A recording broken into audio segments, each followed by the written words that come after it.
Supreme court గడువు మేరకు తెలంగాణ ఫిరాయింపు ఎమ్మెల్యేలపై దాఖలైన అనర్హత పిటిషన్లను స్పీకర్ గడ్డం ప్రసాద్ కుమార్ పరిష్కరించారు. 10 మంది ఎమ్మెల్యేలలో 8 మందిపై ఇప్పటికే పార్టీ మారినట్లుగా ఆధారాలు లేవని పిటిషన్లు కొట్టివేశారు. చివరగా దానం నాగేందర్, కడియం శ్రీహరులపైన పిటిషన్లు కొట్టివేశారు. తాము బీఆర్ఎస్ పార్టీకి రాజీనామాలు చేయలేదని వారు వాదించారు. టెక్నికల్ గా వారి వాదనలో నిజాయితీ ఉందని స్పీకర్ కూడా నిర్ధారించారు. ఆ మేరకు వారిపైన అనర్హత పిటిషన్లు కొట్టివేశారు. కడియం శ్రీహరి కుమార్తె ఎంపీగా ఉన్నారు. ఆయన ఎన్నికల్లో కాంగ్రెస్ తరపున పోటీ చేయలేదు కాబట్టి ఇతరులకు ఇచ్చిన వెసులుబాటు తరహాలోనే ఆయనకు మినహాయింపు లభించింది అనుకున్న దానం నాగేందర్ అంశం మాత్రం కొత్త ప్రమాణాలు నెలకొల్పుతుందని అనుకోవచ్చు. ఆయన నేరుగా కాంగ్రెస్ తరపున ఎంపీగా పోటీ చేశారు. అయినా ఆయన పార్టీ మారినట్లుగా ఆధారాలు లేవని స్పీకర్ తీర్పు చెప్పారు.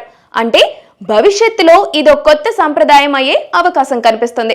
సుప్రీంకోర్టులో గురువారం ఫిరాయింపు ఎమ్మెల్యేలపై విచారణ జరగబోతుంది. అందుకే ఇవాళ తీర్పు చెప్పారు. సుప్రీంకోర్టులో పిటిషన్ పూర్తిగా స్పీకర్ నిర్ణయం తీసుకోవడం పైన ఆధారపడి ఉంటుంది, ఎలాంటి నిర్ణయం తీసుకున్నారన్న అంశంపై కాదు. దీంతో సుప్రీంకోర్టులో పిటిషన్లు పరిష్కారం అయ్యే అవకాశం కనిపిస్తుంది. స్పీకర్ తీసుకున్న నిర్ణయం చట్ట ప్రకారం ఉందా లేదా అన్నది తేల్చడానికి మరోసారి బీఆర్ఎస్ కోర్టును ఆశ్రయించాల్సి ఉంటుంది.